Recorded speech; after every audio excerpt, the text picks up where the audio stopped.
Hello there, good evening and welcome to another episode of Lincoln City's pre-match show Matchday Live. Another massive night in League One, isn't it? Hull City hosting Ipswich Town, Peterborough travelling to Plymouth, Argyle, and the big one at the LNER Stadium, Lincoln City hosting relegation-threatened Swindon Town. Team news with you at the usual time of 6 o'clock. Alan Long will be pitch side at the LNER Stadium to bring you the latest from Michael Appleton's starting 11. Let's bring Gary Hutchinson straight into the fold. Plenty to bring you on tonight's Matchday Live as well. Do get your comments in as well. The first question I'm going to put to Gary is the big one. The news this week that sports fans will be returning to stadiums across the country. May the 17th is the touted date. It will probably and hopefully come too late for Lincoln City fans in one sense. But Gary Hutchinson, that is great news, isn't it? That we finally have a date that we could potentially see fans back watching football. Yeah, it's absolutely fantastic news. It's such a shame that we haven't been able to get there this season and watch what's been a really wonderful Lincoln City side. But to see some light at the end of the tunnel will give everybody quite a lot of hope. You know, we don't want to see fans in our stadium because that might mean that we're in the playoffs, and we certainly don't want that. But just from a well-being point of view, I think for everybody, it's just so nice to think that if we do kick off in August, be it the Championship or League One, we can finally be there to watch Michael Appleton's Lincoln City in full flow. Yeah, here. Just for clarification as well, May the 29th is the date of the playoff final. 10,000 fans will be permitted to Wembley, all being well for that. And of course, the Imps' last league game of the season, May the 8th. So that's why I said, hopefully it'll come a little bit too late for Lincoln City on this occasion. Gary, in terms of tonight, I said it before, it's another massive game. They keep on coming. Swindon Town, relegation threatened, 20th in League One at the moment. Is that a fair reflection? And is this game as simple for the Imps as it looks on paper? It's a fair reflection, that's for sure. Swindon have not been good at times. They've been beset by problems. Obviously, Richie Wellens left and went to Salford City. John Sheridan, perhaps not the most popular manager out there, but they have a very good squad. They've got some players who can certainly hurt Lincoln City, and I don't think any game is as simple as it looks on paper. I think we saw that the other night, didn't we? I mean, Wigan Athletic were a very good side, and they gave us a tough game. I expect the same tonight. I think you look at some players for Swindon, the likes of Brett Pittman, who's very experienced centre forward. He'll be all elbows. He'll be very physical. He'll be a big figure for them tonight. So, look, it should be a home win, but there's never any straightforward games, certainly not at this level. These are the pictures from the LNER Stadium then. We say it every week, don't we, Gary? We wish we were there. Obviously, we're not at the moment. But in terms of the home form, I mean, the away form for the Imps so far, they're absolutely sensational, isn't it? From a home perspective, what will Michael Appleton be looking from his side this evening? Better, I think, in one word. I think we're about 10th in the home form table, and we have struggled to pick up wins at Sincilbank, but then we have had most of the big teams here, haven't we? We've had Peterborough, we've had Portsmouth, we've had Sunderland, we've had Doncaster, we've had Accrington. So we've certainly had a tough run. And when you look at, let's say, Peterborough, they have everybody in the current top 7 still to visit London Road. So form only gives you a snapshot. It doesn't give you an indication of whether we are good or bad at home. You can only really get that once you've played all 23 games. But these are the sorts of games that you have to win at home. What I will say is that we were utterly ruthless against Burton Albion, for instance. I thought we were very good against Northampton. We've been very professional when we need to be at home. I think the only game I remember us really slipping up in properly was probably Bristol Rovers and Shrewsbury as well. But those were both teams at the time on the up. So look, Michael will be wanting a win. The fans will be expecting a win. There are no easy games, but I certainly hope in a couple of hours' time that we're 3 points better off. Just some stats to throw your way, and you'll enjoy these. Most goals scored in domestic competitions so far across the board in the United Kingdom. Manchester United, Peterborough and Exeter, 66. Portsmouth, 67. Brentford, 68. Manchester City, 70. Lincoln City, 72. In terms of away goals, or in terms of least goals conceded in League One, I should say, Lincoln City, 23, the best record. So the best record in terms of least amount of goals conceded in League One, best in terms of goals scored in domestic competitions. Gary Hutchinson, it is quite some team, isn't it? Oh, it is. I love a stat as well, Sam, so I really appreciate that. It is a really good side. And look, I think to add some gravity to that, I think if you take away, for instance, the EFL trophy, the amount of goals we've scored certainly goes down. So, we're not this all-conquering, dominating side, but we are a very, very good side, punching above our weight as well. We've got a budget that should put us somewhere in the middle of this table. It's 40% less than we had last year. And yet what Michael and the coaching team have managed to produce is a wonderful style of football from very talented, young, hungry players, eager to get out there and do their thing. And even when we've been hit by injuries, and I think about the problems we had with COVID over Christmas, I think about obviously losing Liam Bridcut and Joe Walsh and Harry Anderson and Callum Morton. We've been able to kind of ride those punches almost and still put a really strong 11 out. So we're really treated at the moment as Lincoln City fans. I dare say this is probably the best Lincoln City team, certainly in my supporting, I wouldn't say in my lifetime, but certainly in my time supporting the club. Hard to argue with that, isn't it? Should say a big thank you to our match sponsors this evening, CoLab. CoLab is a brilliant initiative that's been helped set up by former Lincoln City chairman Steph Wright. You can join the virtual world. You can do this during the game this evening as well. Think of it a bit like The Sims, but in terms of real life and real day, if you like. This is the times that we're living in, isn't it? But it's a brilliant initiative started by Steph Wright. You can visit www.colab.org.uk/sports bar, and you can join the virtual sports bar and meet fellow Lincoln City fans and hop between tables and even order a virtual pint if you're older enough this evening. So well worth checking that out. Gary, let's have a look back at the Wigan game then. Dodgy pitch, windy conditions, but these are the games, aren't they, that promotions are won on? Yes, they are. None of the pitches really are looking that ideal at the moment. It's been a harsh few months. Wigan very well organised. I thought they were a decent side. They came at us. They really brought the game to us. We said ahead of the game that they've got players who are League One quality. I thought Curtis Tilt was excellent. He kept a very busy Tom Hopper quiet for a while. And then this goal from Callum Lang, there's no budgeting for that, is there? You can't see that coming. It was an absolute wonder goal. And what we had to show them was character. If you go 1-0 down, you can't lose your head. You've got to focus and get back in the game. And that's exactly what happened. Yeah, I mean, you said it there. You've got to dig deep, haven't you? That's exactly what we did there. And the boys are showing so much mentality during games like this. If the Gillingham win was a comfortable one, this one was anything but, wasn't it? Oh, absolutely. Yeah, it was at times it was actually an uncomfortable watch, and that's not a slur on the players. That's probably credit to Wigan Athletic, who certainly didn't look like the side who were struggling against relegation for long periods of the game. But we came into this with injuries as well. Remember, Anthony Scully went off during the game. There was very, very few chances because, again, Wigan were resolute. They did get the ball forward quickly. So we did have to dig deep. I think it might have been harder for us had we not got back on level terms straight away. I think that was a huge, huge moment. And then there's a goal like this, which I just superb from Tom Hopper, this. Is this your favourite goal so far this season? Because there's a lot of Lincoln City fans on Twitter saying that it is. And they've certainly got a point, haven't they? I mean, I tweeted after the game saying, is there anything better than seeing Tom Hopper's Alan Shearer-esque celebration at the moment? I think the answer to that is no, certainly from a Lincoln City perspective. Yeah, quite. It's up there with my favourite goals. I think there's one or two. Monsmer at Blackpool really springs to mind. Thought that was superb. But it was one of those raise the roof moments. And it showed a side to Tom Hopper's game which we don't always see, because he's often popping up in and around the 6-yard area, in the area. He's often working hard outside the area when somebody else scores. So for him to pick something up, actually create himself, score himself, it was a great pass from George, by the way, just showed us another side to Tom. And there was criticism ahead of the season from some quarters that we didn't have a 20-goal-a-season striker. We're on course to have at least 3 who are going to be well into double figures by the end of the season, and I think that more than compensates. And it's not just that, it's the pressing as well, isn't it, Gary? I mean, we're lucky enough to have a goals montage here, but so much of the work goes unnoticed, doesn't it? Yeah, because Tom's probably the traditional false 9, in that you stick him up front and everyone expects him to be the one in the area popping the goals away. And a lot of the time he isn't. When he is in there, as we can see, he's a poacher. He's almost like a Gary Lineker figure at times, that he just pops up in certain positions. He's really, really good anywhere sort of 10 yards out. If he gets half a chance, he will bury it. You don't see him there an awful lot of the time, because he does so much hard work.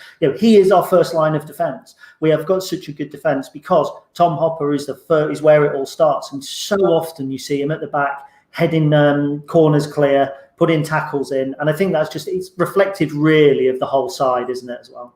Well, it is, and it's a reflection of just what a popular member of the squad he is, because every time he scores, and taking this goal into account as well, the whole team are there to celebrate with him, aren't they? Everyone always looks delighted for Tom. We've heard him give interviews in the past. We've spoken to him on this show in the past as well. He's a really likeable guy, and he's one of those players that you just want to see score every week.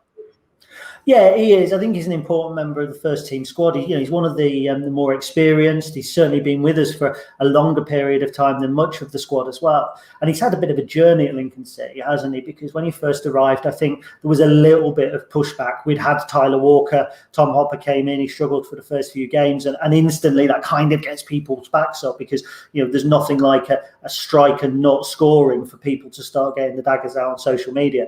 And I think he's proven a lot of people wrong. Even from the start of the season as well, his hard work wasn't always seen. But I think as the team has clicked, and as the approach play and the manner with which we kind of approach games has kind of developed and become apparent, you then see that everything kind of starts with that forward line and with Tom Hopper. So, incredible player for Lincoln City. Absolutely. 3 minutes to go until Alan Long will bring you tonight's Michael Appleton Lincoln City starting 11 team news. In the meantime, we've asked Gary Hutchinson for his preferred, or should I say his starting 11 of who he thinks will start this game this evening, taking injuries into account as well. So kudos to Gary for doing this, because you are setting yourself up for a bit of a fall when you're picking a starting 11, especially during these slightly trickier times as well. But let's have a look at Gary Hutchinson's starting 11. And Gary, tell us why you've picked it. Well, this is assuming that all of the injured players are injured. Look, we know that we're going to be missing some really key players, the likes of Harry, the likes of Liam Bridcut, players who would certainly be in and around the first team. This is picked with the potential for Grant and Jackson and Scully also all to be missing. And I personally don't think that'll be the case. But if it was, I think that you've got TJ there would almost certainly have to play centre-back alongside Lewis. Because Max has gone out on loan. So really that would be the centre-back pairing, which would necessitate Regan Poole starting at right-back. Left-back, I've shouted Cohen Bramall. First of all, I think Teo's worked so hard all season. Certain players are looking tired, and I think at times he's one of them. But also, I think if you've got those injuries, you need somebody on the bench that's got a bit of flexibility. I think the reason Teo's sometimes on the bench is because if you need to bring a centre-half off or your right-back off, you can then bring TJ on in either of those positions, and the same goes for Teo. I think if George Grant is missing, it's a great chance for Max Sanders, really talented young player that we've not seen a great amount of, but so highly rated at Brighton. And I think going forward, the next 2-3 seasons, Max Sanders sat in front of the back four is something that's going to become a regular occurrence.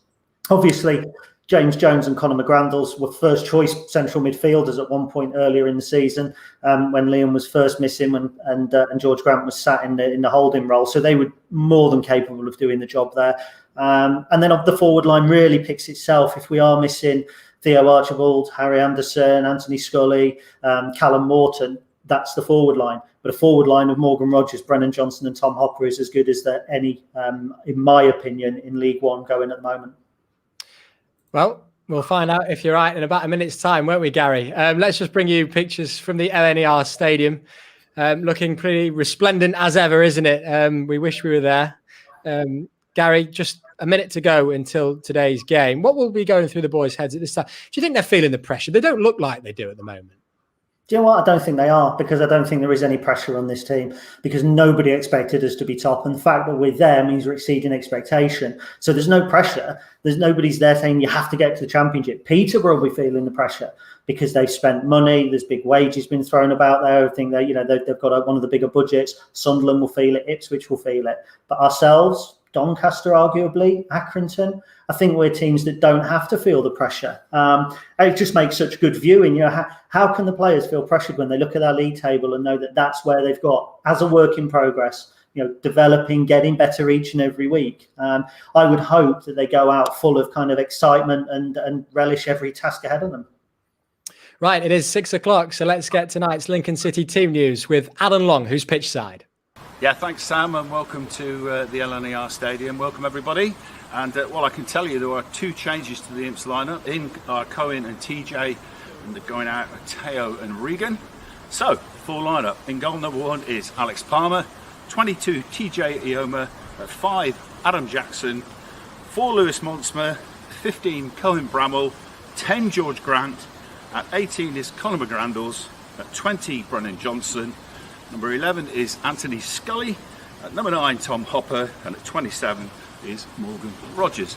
On the bench for the Imps tonight we've got 31 Sam Long, number 2 Regan Paul, number 6 Matt Sanders, Taylor Eden is at number 7, number 8 James Jones, number 14 Theo Archibald, and number 30 Sean Rowan.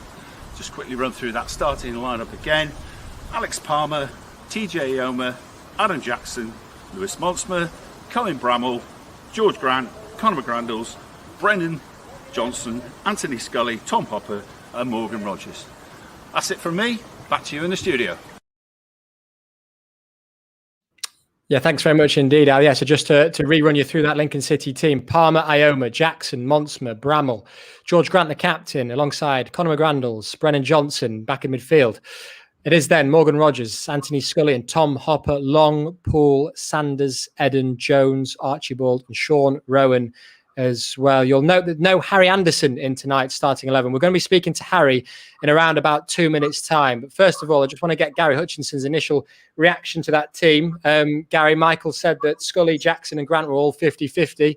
They all start this evening.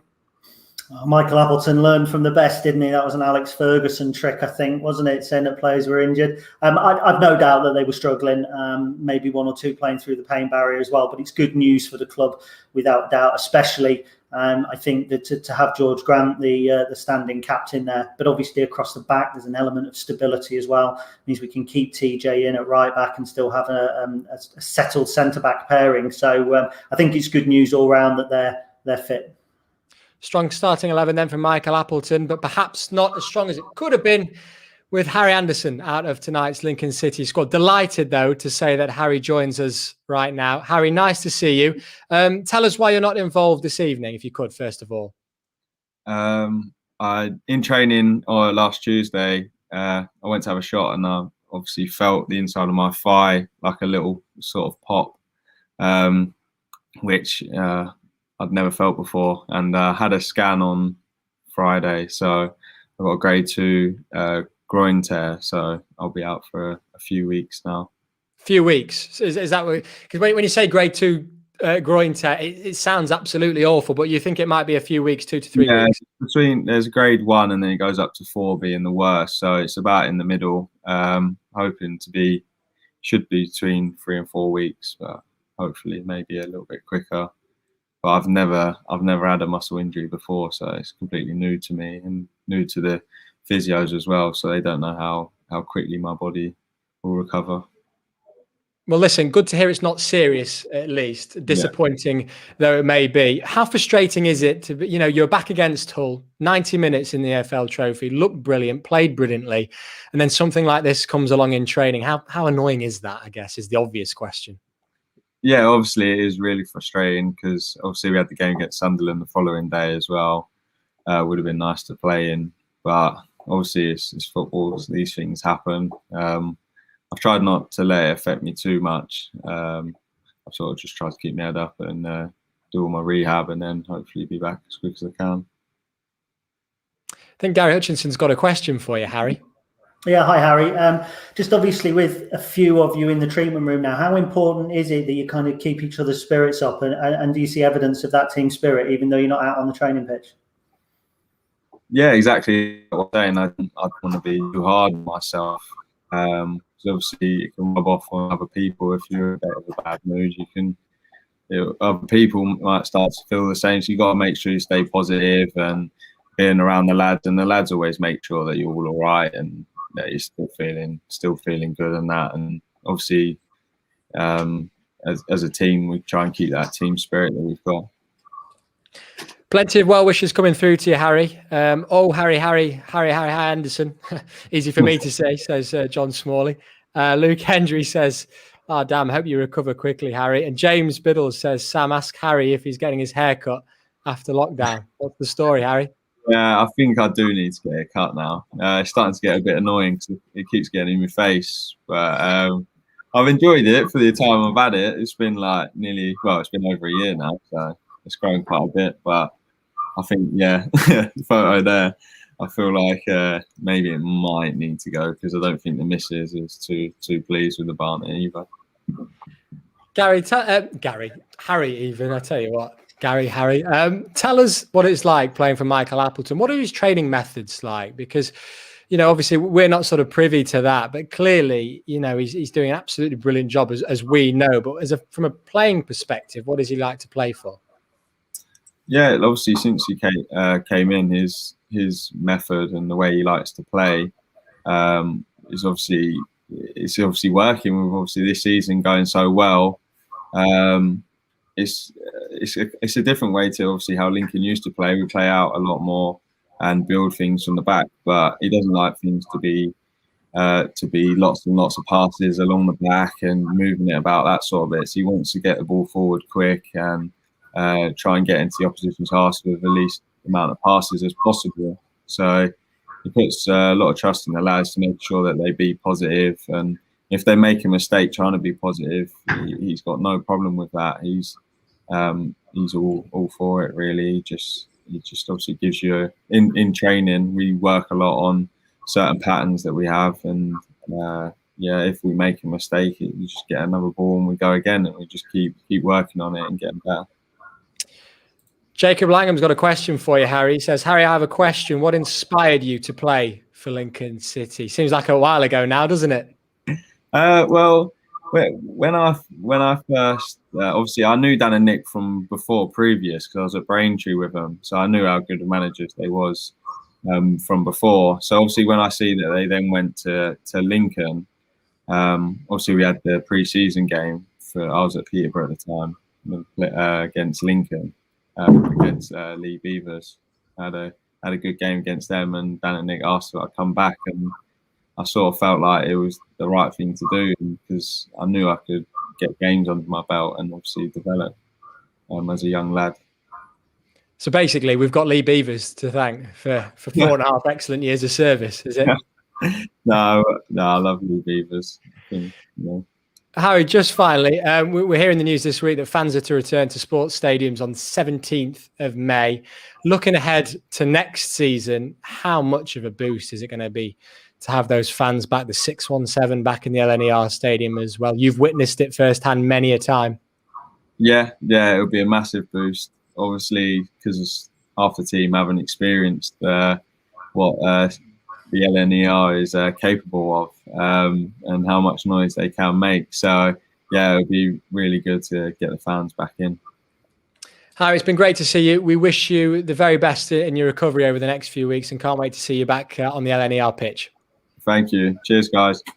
Cheers, Harry. Gary Anderson is the darts player. That's why I'm getting mixed up. Gary Hutchinson, isn't it? You know, let me off here. Yeah, I'm getting a dartboard for the bar, so that'll make you even more confused, Sam. Yeah, and it doesn't take much, believe me. Let's get the thoughts of Michael Appleton then. This was his pre-match press conference yesterday. Yeah, they are, and obviously they got a fantastic result of the weekend against Crewe. Crewe are a decent side, play good football, and obviously they got the win.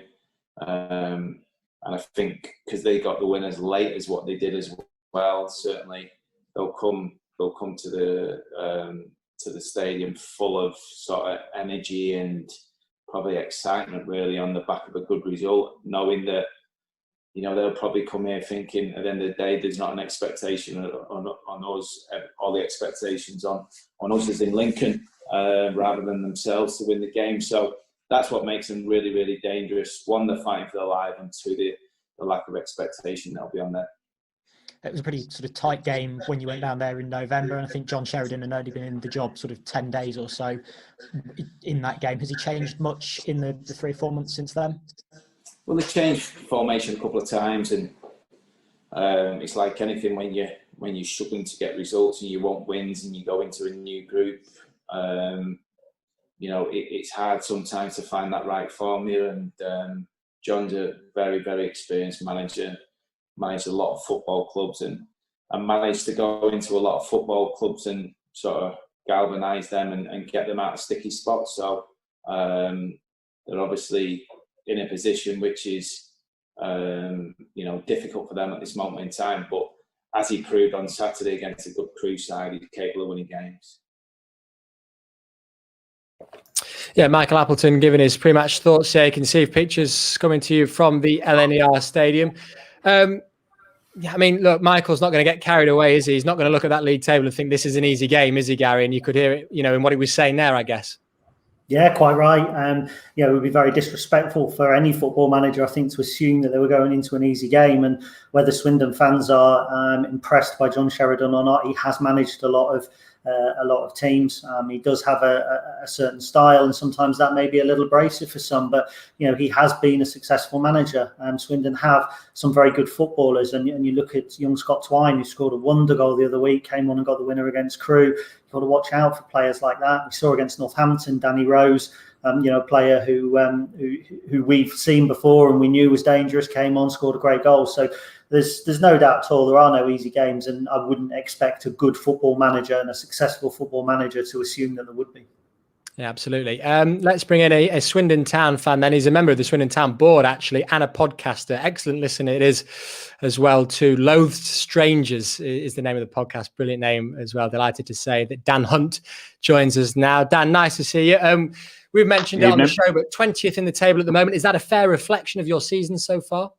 No, I think you could argue we could be a bit lower than 20th. It's been a bit of a nightmare, frankly. If you offered me 20th at the end of the season now, I would absolutely snap your hand off. Things didn't start the best under Richie Wellens, but they also didn't start awfully. The appointment of Sheridan, we could just about stomach. It was a pragmatic appointment. A bit of a crisis manager, but the style of football has got progressively worse. Players who were playing well previously are now in bad form or have been sent back to their parent clubs or sold in the case of Darlang Jayasimi. It's been a thoroughly depressing 2 or 3 months. I can't really dress it up any other way, I'm sorry. No, I mean, Dan, from a Lincoln City perspective, in one sense, look, it's never nice. We want football fans to be enjoying their football, but in one sense, perhaps that bodes well from a Lincoln City perspective this evening. And just to add to the woe, Dan, I mean, in terms of your away record recently, these are the teams you've had to play consecutively, by the way. Doncaster away, Ipswich away, Charlton away, Hull City away, Portsmouth away, the Imps tonight, Sunderland, and Accrington Stanley all the way from home. That's 7 of the top 8 you've had to play in your last 8 away games. It's quite an incredible run of fixtures. Yeah, at least we've got a nice easy one tonight. In a funny way, I think we actually have been better suited to playing away from home during the Sheridan reign. We scored 2 at Charlton. We were 2-0 up. We scored 3 at Ipswich. We put up a reasonable fight at Hull. I think it's been shown that the home games where we've got to try and force the issue and be on the front foot have been the major downfall for this very defensively minded manager. What you'll probably see tonight is very compact, very negative football, try and stay in the game as long as possible. And if Swindon are 0-0 after 80 minutes, I suspect that's probably our best chance of nicking anything, is then hoping on one little bit of quality from someone like Scott Twine or Jack Payne, sort of unknown quantity of Jordan Garrick, who has been on loan from Swansea City, but not shown us anything really yet. There's a couple of potential match winners on the pitch, but there's also 5 defenders, 3 centre-halves and 2 full-backs. So that should give you a bit of a clue of how the pattern of the game will play out. Well, Dan, let's have a look at your starting 11 then. You mentioned it there that you play a back 5. So let's see the starting 11 that Swindon have put out this evening. Jojo Wallacott in goal. Dion Conroy is the captain. Jonathan Grounds, Brett Pittman. Obviously, this is not in formation order because Brett Pittman's a striker. Scott Twine, Jordan Garrick, Akin Odemeo, Jack Payne, of course, formerly of this parish, Matty Palmer, Dominic Thompson, and Tom Broadbent. So yeah, it's a back 5 that you're playing tonight, Dan. Is that right? Yeah, let me talk you through it. So the three centre halves, you're probably going to have Dion Conroy, the captain, arguably our sort of best player, most consistent player lately. And that's off the back of a couple of really serious injuries in the last couple of years. So brilliant to have him back in. He'll play on the right of the back three. The very experienced but rusty Jonathan Grounds will be in the centre. He had his first game back after about 2 or 3 months out on Saturday against Crewe. And then the left of the three centre halves is the giant Tom Broadbent, who missed a very, very good headed chance at the county ground to make it 1-1 against Lincoln back in November, was it? I forget now. It's all a blur. So he will be the aerial dominance if we have any tonight. And then at wing back or full back, depending how negatively we play, you can have Dominic Thompson, the young Brentford loanee, on the left, and Akin Odemeo, who is a good prospect actually. Powerful, tall, quick, but fallen out of favour under John Sheridan lately. He'll be on the right. He's quite an eye-catching player. Good prospect. One we could do with getting a contract signed up with. And then moving into midfield, it's a little bit difficult to know how they're going to go. It could be a 5-4-1, in which case Garrick and Payne will play as right and left midfielders, and then Twine, who's a very exciting prospect, and Palmer as the two central midfielders.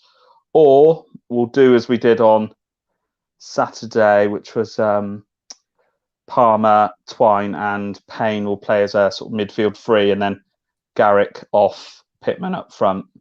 Garrick is naturally a winger, but we've played him every game so far in a front two with Brett Pittman, and it hasn't really clicked.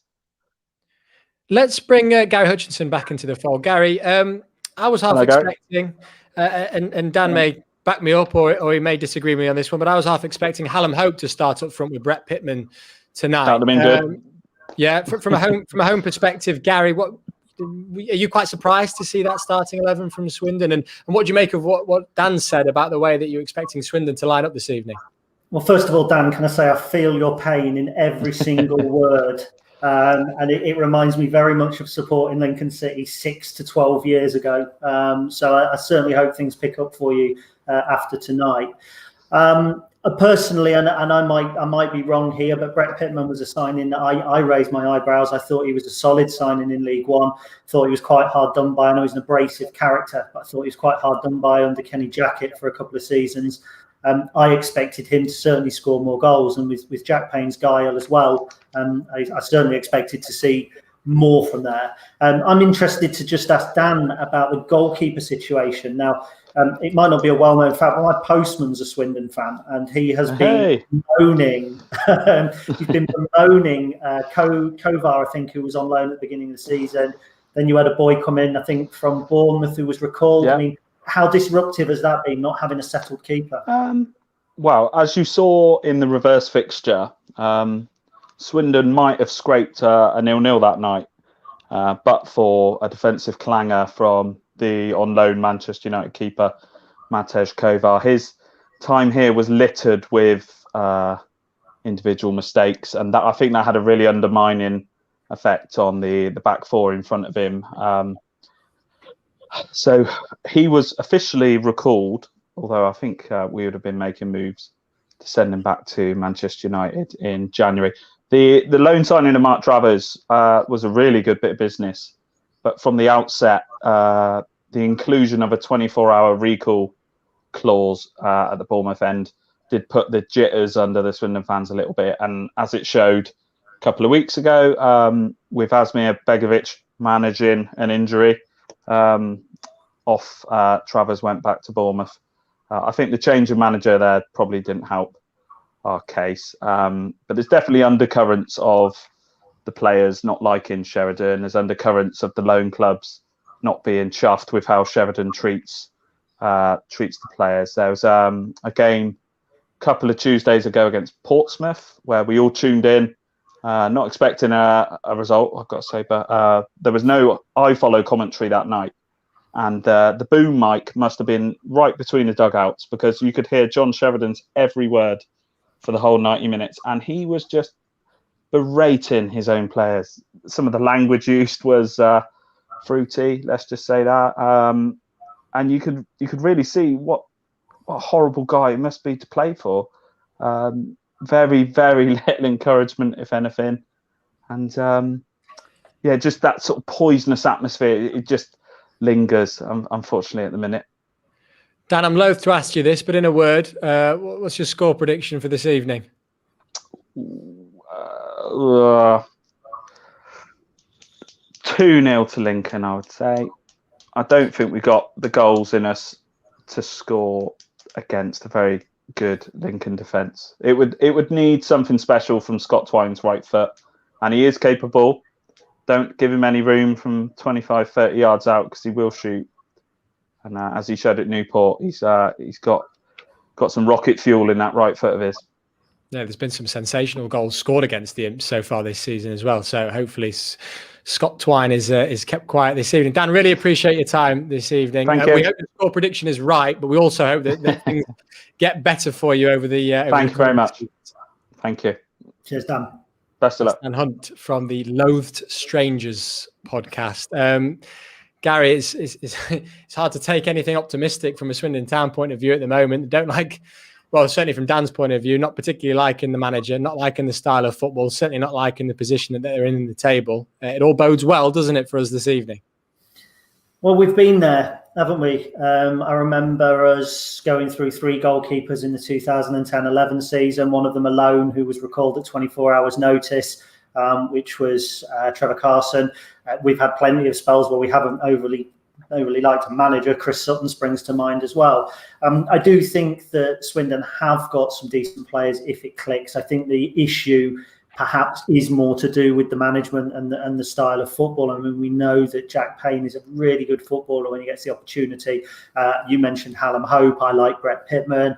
And obviously Dan picked up on a couple of key players as well. So, yeah, football's all about hope, isn't it? And I find it, quite not upsetting, but I find it, just disheartening for a fan like Dan who clearly loves his club, does the podcast, etc., just to be so downhearted. And it does remind me of the 2010-11 season. Luckily, they're in League One, and if they go down, it won't be trips to Salisbury and Boreham Wood that will wait. Gary, let's talk about some of the other League One fixtures. It's another huge night in the division. Let's start with Hull City Ipswich.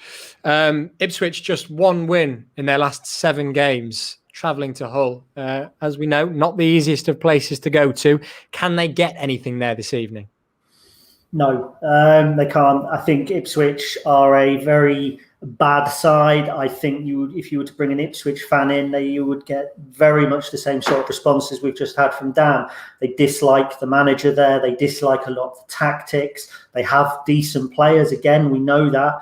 John Nolan is another one, very much like Jack Payne to a degree. James Norwood is one, very much like Brett Pittman. So they're a team that should be doing much, much better than they are. And when we talk about expectation and pressure, that's what you get with the Tractor Boys. I've got that down as a home win all day long and all night long as well. Blackpool Doncaster, you'll have noticed it there on the League One fixtures. That is off. It's been postponed due to bad weather. It's Blackpool's 7th cancellation or postponement, whatever you want to call it, of the season so far. So difficult times in the Northwest, certainly from a Blackpool perspective at the moment, but Blackpool versus Doncaster is off. Sunderland versus Fleetwood, Gary. Fleetwood just 1 point from their last 2 games, but as we know, because most of us were supporting them, they did beat Doncaster the other week. They did. Big question marks again for me over Fleetwood at the moment. I think they're in a team in transition and they're going the wrong way. Under Joey Barton, they were relatively big spenders, and I thought they were a decent side. Under Simon Grayson, he's a manager that failed at Blackpool. He failed when he went in at Sunderland. I think he's the old school, whereas Sunderland have got Lee Johnson now and they're moving forward. So I see that being a home win as well. Just a word on Blackpool, these cancellations actually work in our favour, because the more games that are cancelled for opposition teams, the more they may have to play 2 or 3 in a week. And Blackpool are, I think, the informed team in the division. So if they've got a bit of a fixture pile up and games are coming thick and fast, when they come to Sincil Bank, it could be that we're playing tired legs. Really good point, Gary. That's why you're here. Plymouth versus Peterborough. Long old trip for Peterborough, that. Unbeaten in their last 6, 4 points off the playoffs as well. That's Plymouth, by the way. Peterborough, as we know, going great guns at the moment. The likes of Sammy Smodics, probably arguably the informed player in League One at the moment. In terms of the home record and the away records, they've got the third best home record in the division. Plymouth, Peterborough have got the 10th best or 10th worst, whichever way you want to look at it. Worst maybe better from a Lincoln City perspective. Away record in the division. Can Plymouth get anything against Peterborough this evening, Gary? Yeah, it's another big game now. It's always tough. I mean, I take our games, as you know, in blocks of 4, and I said 9 points from the 4 games, and that meant that we could lose at Plymouth and still hit my points target. Very few teams go there and win, especially not on a Tuesday night. And they play great football. They've got good players. Luke Jeffcott's scoring goals for fun. And I think with Peterborough, there is a degree of them having had a decent run in terms of the teams that they've played. We spoke about everybody who's still got to go to London Road, everybody within the top 7 or certainly the top 7 a couple of days ago. So their home record's going to look very strong because they've played all of the supposed weaker teams. Peterborough have some very, very good players, and at the moment they look like they're the team that will probably take the title. And I know some Lincoln fans will jump on me for that. But they're also a team that if they get beat, I see them lose a couple of games and their confidence takes a knock because of the expectation. So my hope is that Plymouth put everything in tonight's game, scrape a 2-0 win, pick up 6 or 7 injuries, and we go there and pick up a result on Saturday. It's been another action-packed Matchday Live show, hasn't it? We haven't even had a chance to look back at what happened back in November when Lewis Monsma scored the winning goal. Gary, I seem to recall that it was a pretty tight game. I think we've got the pictures there. Here they are. It was a fairly tight game, wasn't it? Yeah, it should have been 0-0. We were knocking on the door. We were struggling to get let in. They were quite well organised. I can't remember if Richie Wellens was the manager at the time or not, but I thought they were a decent outfit. And it all came down to a goalkeeping error, if I remember correctly. And Kovar was a player who I actually looked at over the summer and thought potentially a player that Michael might like to sign on loan. You know, a keeper from a Premier League side. They played against us in the EFL Trophy and had a decent game as well. And then if I recall, and we're about to find out, so I'll test my memory, he flapped at a corner, I seem to think, and almost palmed it to Monsma, who popped up in what is now becoming Tom Hopper territory or Anthony Scully territory, sort of 5 yards out to the right of the goal and prodded home. But look, it was a tough game. They certainly sat back and defended, and I see something similar tonight. From Monsma's perspective, Gary, and we're about to see the goal now, and see if you're correct as well. Yeah, of course you are. The goals haven't quite been as free-flowing as they were, but let's not forget that he is a centre-back and he's a League One centre-back as well. Is there a reason for it? Because we've seen a couple of games live at the LNER Stadium so far this season, and I pointed it out on Matchday Live a couple of months ago that Lewis's movement in the box, and you said it yourself there in terms of Tom Hopper, is really, really clever. It is a striker's movement, and there was reasons why he was scoring as many goals as he did at the time. What are the reasons maybe for why he's not scored quite as many, other than the fact that he's been out injured at times? Yeah, I mean, you know, the obvious answer is that he hasn't quite played as many games. Perhaps people have become a little bit more aware of him as well now. So if he does go up for a corner or a set piece, the marking is a little tighter. You know, he's still having a stab from 25, 30 yards when he gets the opportunity. The Rochdale goal springs to mind as well. But you know, it has been patchy. He has been in and out of the side really since December, hasn't he? And so I think there's an element of that. I just think that as a centre half, he was on a very, very good run, and that just come to an end. And these things do naturally. What I will say about Lewis Monsma is that I think he is our biggest threat from corners. And one of my slight bugbears over the past few months has been that we've been relatively ineffective. There've been games where we've had 7, 8, 9, 10 corners, and we probably only create one effort from it, and it's like a half effort or a scuffed effort. I think when you've got Lewis Monsma roaming around in there, it can cause problems, especially if people are aware of his goal scoring ability. Double up on him. It means that somewhere there's somebody loose, potentially a Conor McGrandle's 12 yards out waiting to stab home. So it's nice to see Lewis in the starting lineup with regards to set pieces and attacking. Certainly is. We're almost at the end of tonight's match day live. Let me just run you through the Lincoln City starting 11 once more. As Gary alluded to there, Lewis Montsma is in it this evening. Alex Palmer in goal. It is then TJ Omer, Adam Jackson, Lewis Montsma, the aforementioned. He's alongside Cohen Bramall. George Grant, the captain, no Liam Bridcut. He's still out with injury. Conor McGrandles and Brennan Johnson make up the midfield three. Morgan Rogers, Anthony Scully and Tom Hopper. The bench is Long, Poole, Sanders, Eden, Jones, Archibald and Rowan. Gary, your outright score predictions were correct once again. You were close in terms of the score itself, but once again, kudos to you for getting the outright right. What are you going for this evening? Just before I do, can I just stress that I don't actually want Plymouth Argyle players to get seriously injured. I've noticed a comment or two come through. It was an off the cuff remark, just to clarify. I do think we'll win tonight. I was going to go for 2-1, but Dan has sucked all of the positivity out of me around Swindon, so I'm going to agree with him and say 2-0 to Lincoln City. Gary, we like it. We certainly hope you're correct, and hopefully the Imps can extend their lead at the top of the League One table. Really appreciate you joining us for another episode of Match Day Live. Myself and Gary Hutchinson will be back on the weekend for another massive game for Lincoln City. And don't forget, there's the AGM. If you are a shareholder, you can attend that at 7 o'clock. It's on Colab. It'll be on colab.org.uk, 7 p.m. on Thursday night. That'll be followed by the Fans Forum. Anyone will be able to watch that as well. All the information is on www.weareimps.com. And you can get your match pass by going to weareimps.com/ifollow. Enjoy the game, and fingers crossed the Imps can get another 3 points. We'll see you later.